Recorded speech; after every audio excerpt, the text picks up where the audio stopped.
Let me just say first, in terms of all the communication technologies that are available to a homeowner or to a utility to do demand response, while there are pros and cons for each of these variety of technologies, there is no one clear winner that wins every one of them.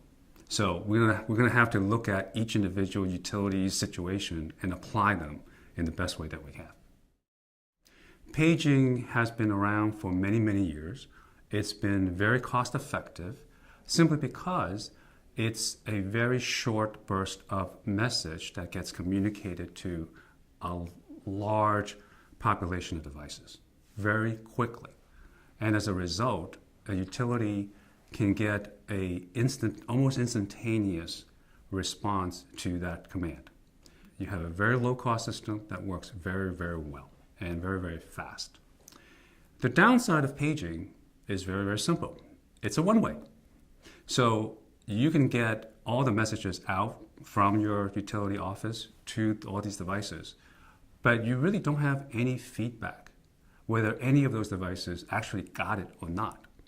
So you're counting on that your system is working properly and that your devices are working properly. And as a result, you have to go out and periodically check to see if your devices are actually still connected to the air conditioner and if they are still working and still getting the signal. So there is a recurring operational maintenance cost, if you will, with one-way paging. AMI is a great technology.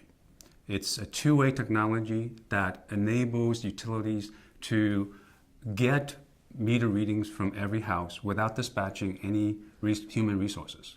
It also allows utility to remotely control, disconnect homes, or to have outage management, outage notifications, so that they can manage their grid much, much better. So it's a great medium. The problem with AMI, using AMI for demand response, is latency. The speed for which you can take your control event signal and dispatch them to hundreds and thousands of devices. And the reason why it's an issue with AMI is because they have to send each of these messages one at a time. So think about as you scale your system to hundreds of thousands of devices, you're sending hundreds of thousands of messages to every device. And that takes time. So that is the problem, if you will, or the barrier for deploying demand response solutions in an AMI system. Now, for a utility, if you can dispatch your command the day before your event actually happened, it works very, very well because you can send a signal, the AMI system will propagate that signal through the AMI system, and every device will get the signal before the event actually needed to get started the next day. So all of that will work very, very well. However, if you have a need, as most of our utilities do, to dispatch the control event 10 minutes, 30 minutes before an event is starting, that signal won't get there in that 10 to 30 minutes. And that's been the problem or challenge with the AMI system. Another challenge with the AMI system is the protocols that are used. For example, Zigbee. Zigbee Smart Energy Profile is the standard protocol that is being defined and used for Zigbee-enabled AMI devices. It works very, very well for dispatching a control event to the device and having a response back from the device. However, when you want to get richer functionality, and what I mean by richer functionality would be for a thermostat. For example, a Zigbee thermostat, you want to have the ability to program by the consumer on that thermostat schedule. Or they want to be able to remotely change the set point because now you have this rich two-way network. You want to provide some of those customer engagement functionalities. Those are not available through that standard Zigbee Smart Energy Profile protocol. And so you're limited in that perspective, that You have a two-way system, but you're not able to engage with the customer for that. But here's the advantage of an AMI system. It's always on. It's a utilities network. So they have the assurance that, assuming that they maintain the AMI network properly, which they will, that it's always there and it always will connect to the device. They don't have to depend on somebody else's network. So Zigbee broadband was another alternative that Comverge has brought forward in the marketplace as a way to get around the AMI Zigbee challenges. And for that solution, we use the gateway that is installed and connected to the customer's broadband through the Ethernet router. And that created the Zigbee network. Instead of going through a smart meter Zigbee network, we'll go through a gateway Zigbee network. And the advantage of that is, number one, it allowed us to overcome some of the limitations of the smart energy profile. We were able to get richer thermostat functionalities of allowing the customer to program, set their thermostat settings through a web portal, through a mobile application. It was fast. I mean, it doesn't have the same latency challenges that an AMI system has because it's using a broadband connection. So it's all IP connection directly to the gateway. Your command dispatch gets there immediately. The challenge we have with using a gateway solution is it is the point of failure for every communication path. So for example, if a customer disconnects their router or disconnect their gateway, it tears the whole Zigbee network down. You have no communication to the device at all. You are now dependent on the customer having the gateway plugged in, powered, and connected to their router. Without that, you have no connection.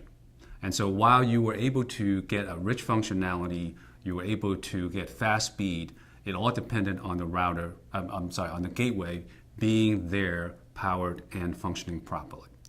And in terms of a third variant of the AMI deployment that's now becoming more common is a direct-to-grid model. And what that is instead of using the meter as a gateway between the AMI network and a Zigbee network inside the home, you deploy the AMI radio inside your demand response devices, inside your load control switch, for example. And what that allowed the utility to do is, one, still leverage the robustness of the AMI network, but it eliminated some of the downfalls of a Zigbee. So, for example, you don't have a Zigbee network to create anymore. The device, the demand response load control switch, is actually hanging on the same AMI network as the smart meter. So you eliminate one layer of networking and its latency. Second, you can now create all of these functionalities that you want. You're not limited to the smart energy profile anymore. However, you still have the challenge of the speed and latency of the AMI network. However, that whole issue has been addressed or is being addressed by the AMI vendors today by improving their AMI functionalities with broadcast capabilities and faster speed nodes and so forth and so on.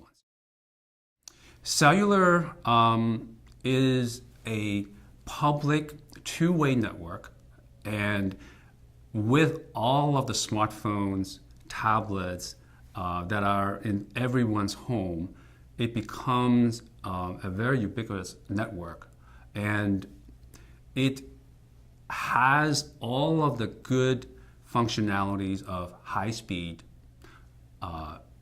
good coverage, and you can get the full two-way functionality, the two-way richness of customer engagement as well as demand response. The challenge for cellular are several. One, it's a higher cost equipment. Your cellular modem is going to be higher cost than a Zigbee modem or a paging receiver. There are recurring monthly data charges. So as a utility, you have to look at how much it costs you to run a device on a cell plan. It's no different than your smartphone that you have today. And another challenge is just the technology evolution and end of life. So for example, we have 2G, 3G, 4G today. AT&T, for example, has already announced the end of life for a 2G GSM in 2017. They have not announced anything else. Verizon has considered end of lifing their 2G and 3G in 2012, for example. So for utility, this obsolescence needs to be considered when they deploy the devices, because they have to deploy these devices for a 10 to 15 year duration. And so you have to figure out, does that match with your needs? Wi-Fi. Well, Wi-Fi is so ubiquitous in customers' homes today, again, because of so many smartphones, devices, laptops that are prevalent in customers' homes today. It is a network that is high speed. It's there for the customer to use for their own use and need. And if you can tap into that from a utility perspective, it's free. So it makes great economic sense for that perspective. So all the good things: high speed, low latency, richness of functionality. The challenge with Wi-Fi is that it depends on the customer's network. And there are two major issues associated with that. One is security keys. Every device that you own and you put on your Wi-Fi network, you have to put in your SSID and your security key into that device before it can connect to your router. Not a lot of people, I should say, some people would be technically challenged to know what that is and how to operate that. And secondly, if their router fails or they change their router, then your device that utility has placed inside a customer premise needs to also change its security keys. If it doesn't happen, your device is now offline. The second is no different than the other situation with the gateway, which is if the customer turns off their Wi-Fi router because they're concerned about security, hacking, or power consumption, it again becomes a disconnected device. The driver to help mitigate some of those concerns will be if your device, like a thermostat, engages with the customer. There's an incentive for the customer to keep that device online. And that will work very well to some degree and will help in improving the connectiveness of the device, but it doesn't guarantee it. So that becomes, like I said, some of the challenges of Wi-Fi. It's how do you keep the devices connected online? As security keys gets changed, routers get changed, those are some of the challenges for utility, keeping up with Wi-Fi. There are so many pros and cons, different pros and cons for each type of technology. And each utility is unique and different in the sense of what they currently have, where they want to go, what's important to them. A utility who may be wanting to get into customer engagement will have a very different need than a utility who wants to get megawatts and only get megawatts, and that's their primary interest. It also depends on what they currently have. The investment that a utility has already made sometimes drives what type of technology you want to evolve them into. And so all of these pros and cons needs to be worked in collaboration with the utility to determine what is the best technology for them to move forward with. Another point I want to make is there is not only one, as I said earlier. Sometimes what may help is a mixture, a blend of some of these technologies together, because every technology has holes. There are going to be some customer in their service territory that don't have cellular, some that don't have Wi-Fi, paging coverage is not going to be everywhere. So as a result of all that, you are going to find that sometimes you need a blend of different technology to complete the whole picture. And that's where Comverge can help by discussing all of these pros and cons and the advantages and disadvantages, as well as the cost for all of these technologies, and having a solution that can work with that blend of technology so that it becomes a single solution for the customer. So that's where Comverge can help.